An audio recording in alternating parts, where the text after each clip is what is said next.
ابرش نے فائل پر تیزی سے ہاتھ چلاتے گردن تھکنے پر کچھ دیر کے لیے سیدھی ہو کر بیٹھی اور پھر اپنی گردن کو آہستگی سے دبانے کے ساتھ کلائی پر بندی نفیسی گھڑی میں وقت دیکھنے لگی۔ یہاں پر نظر آتا وقت اسے احساس دلا رہا تھا کہ اسے اپنا کام جلدی مکمل کرنا ہے، کیونکہ آفس چھٹی میں بس کچھ ہی وقت رہ گیا تھا جس پر وہ بغیر اپنی درد کرتی گردن اور تھکاوٹ کا احساس کیے دوبارہ سے کام میں لگ گئی تھی۔ اپنا کام مکمل کرتے ہوئے سکون بھری گہری بھرتے ہوئے فائل اٹھائے اٹھ کھڑی ہوئی تھی، کیونکہ اسے یہ فائل آج ہی اپنے آفس سر رمیش کی چیک کروانی تھی۔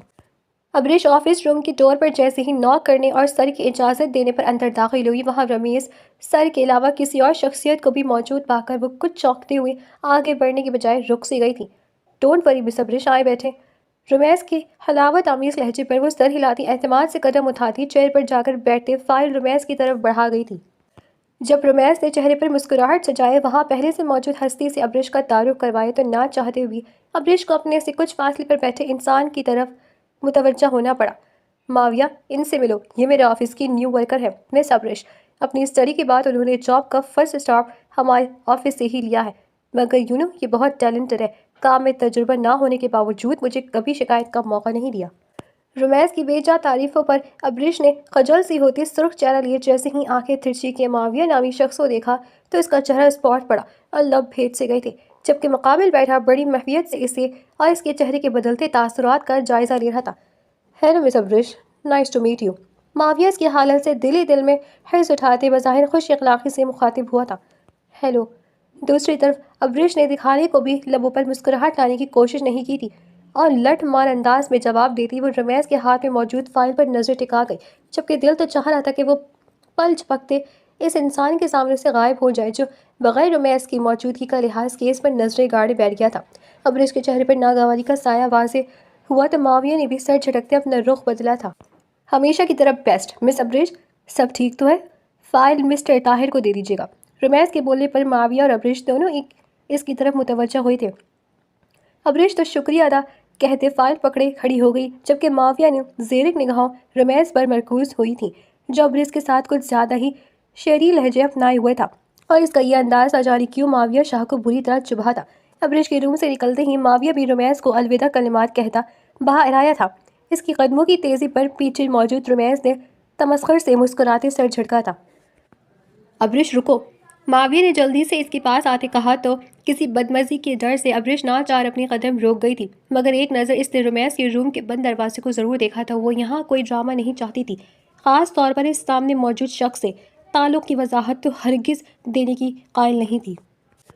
میرے نام کے ساتھ مس کا اضافہ کریں تو اچھا رہے گا، کیونکہ میرے خیال میں ایسی ویسی کوئی بے تکلفی نہیں ہے، ابرش نے دانت رگڑتے نخوت سے کہا تو ماویہ نے اسے گھورتی نگاہوں سے نوازا تھا جس کا ابرش پر کوئی اثر نہیں ہوا تھا۔ یہاں کب سے جاب کر رہی ہو؟ ماویہ کے سوال پر ابرش نے بھوئیں اچکوائی تھی۔ آپ سے مطلب، اور پلیز مجھ پر اپنا قیمتی وقت برباد کرنے کے بجائے جائیں یہاں سے، میرا بھی چھٹی کا وقت ہو گیا ہے۔ باقی ورکرز ہماری طرف متوجہ ہو رہے ہیں تو مجھے اپنے سرکل میں اپنے کردار پر کوئی بات نہیں بنوانی۔ ابرش سرد لہجے میں دو ٹوک انداز میں بات کرتی بغیر ماویہ کے غصے کے بھرے چہرے کا نوٹس لیے اپنے کیبن میں چلی گئی تھی۔ بدتمیز لڑکی، اپنے غصے میں ایک دن یقیناً خود ہی جلا لے گی۔ ماویہ اس کی پشت پر غزیلی نظر ڈالتے بڑبڑاتے ہوئے آفس سے نکلتا چلا گیا تھا۔ ابرش شاید کل تک اس انسان کو نہ پہچانتی جو اگر اس کا ان ماں بیٹی سے ٹکراؤ نہ ہوتا، اور اس ٹکراؤ پر ابرش کو ماضی کا ایک ایک درد یاد آتا چلا گیا اور وہ نفرت جس پر گرد سے چھانے لگتی تھی ایک دم سے پھر سے رود آئی تھی، جبکہ اس کی ماں تو اس اکھڑ انسان کو دیکھتی ہی اس کے صدقے واری جانے لگی تھی کہ آخر وہ کون، ان کے اکلوتے بھائی کا اکلوتا بیٹا جو تھا ماویہ شاہ۔ ابرش حسین کا ماموزاد کازن تھا، جس کے باوجود وہ دونوں ایک دوسرے کو دیکھ کر راضی نہیں تھے، جس کی وجہ سے ماضی میں گزرے کچھ حادثات نے جن کی بدولت چھوٹی سی معصوم ابرش کے دماغ کو وقت سے پہلے بڑا کر دیا تھا۔ ابرش وہ لڑکی تھی جس کا بچپن کسی عام لڑکی کی طرح خوش چنچل سرگوڑیوں کے ساتھ کھیلتے نہیں بلکہ ہر کسی کے دھتکار سہتے گزرا تھا۔ وہ معصوم سا دل رکھنے والی لڑکی نہ جانے کب پتھر دل میں بدلتی چلی گئی تھی۔ اس سے اگلے دن ابرش جیسے ہی اپنے آفس میں واپس لوٹی اپنے گھر کے سامنے رکشے سے نکلی وہاں پہلے سے ایک گاڑی کو کھڑا دیکھ کر وہ چونکی، مگر پھر اگلے ہی پل اس کے دماغ میں دھماکہ سا ہوا تھا تو اس کے چہرے پر ناگواری چھاتی چلی گئی تھی۔ وہ غصے سے بھری گھر کے اندر داخل کی بجائے دروازے کے پاس ہی کھڑی خود کو پرسکون کرنے کی کوشش کرتے گہری سانس بھرتے گھر کے اندر قدم بڑھا گئی تھی۔ دل و دماغ میں غصے اور طیش کے مارے آنکھ کے